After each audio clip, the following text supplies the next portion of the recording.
எனக்காக தானே மனு கோலம் கொண்டே மரித்தாரே தேவன் சிலுவையிலே. உன் பாவம் யாவும் தம் மீது சுமந்தே செங்குருதி சிந்தி மீட்பளித்தார். அந்த நாயகனின் தியாகத்தினாலே உந்தன் பாவங்களும் உன்னை விட்டு போகுமே.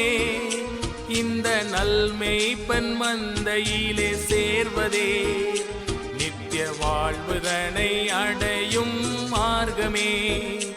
இந்த பூவுலகில் வாழும் மனிதா. ஆண்டவராகிய இயேசு கிறிஸ்துவின் உன்னத நாமத்தில் உங்களை அன்புடன் வாழ்த்துகிறோம். பரிசுத்த வேதாகமத்தில் மத்தேயு எழுதின சுவிசேஷம் 9ஆம் அதிகாரம் 25ஆம் வசனத்தில் ஜனங்கள் வெளியே துரத்தப்பட்ட பின்பு அவர் உள்ளே பிரவேசித்து அந்த சிறு பெண்ணின் கையை பிடித்தார். உடனே அவள் எழுந்திருந்தாள் என்று வாசிக்கிறோம்.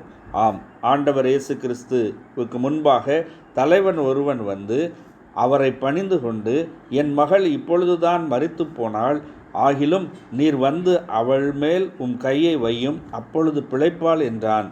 ஆண்டவர் இயேசு கிறிஸ்து எழுந்து அந்த தலைவனுடன் சென்றார். அவர் அவனுடைய வீட்டை அடைந்தபோது தாரை ஊதுகிறவர்களையும் இறைகிற ஜனங்களையும் கண்டு, விலகுங்கள், இந்த சிறுபெண் மரிக்கவில்லை என்றார்.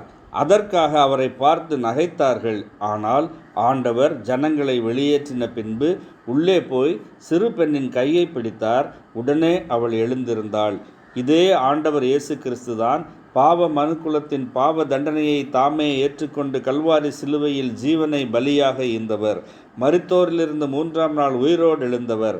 யாரெல்லாம் அவரில் விசுவாசம் வைக்கிறார்களோ அவர்கள் நரகத்திற்கு தப்பி நித்திய ஜீவனை பெற்றுக்கொள்வார்கள். அவர் மரணத்தை ஜெயித்து உயிர்த்தெழுந்துள்ளார். ஆகவே ஆண்டவர் இயேசு கிறிஸ்து நானே உயிர்த்தெழுதலும் ஜீவனுமாய் இருக்கிறேன் என்று கூறுகிறார்.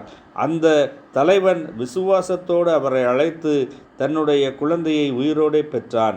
இன்றும் ஆண்டவர் இயேசு கிறிஸ்துவில் விசுவாசம் வைக்கிறவர்கள் பாவ மன்னிப்பும் இரட்சிப்பும் மீட்பும் பாவத்திலிருந்து விடுதலையும் பெற்றுக்கொள்வது உறுதி.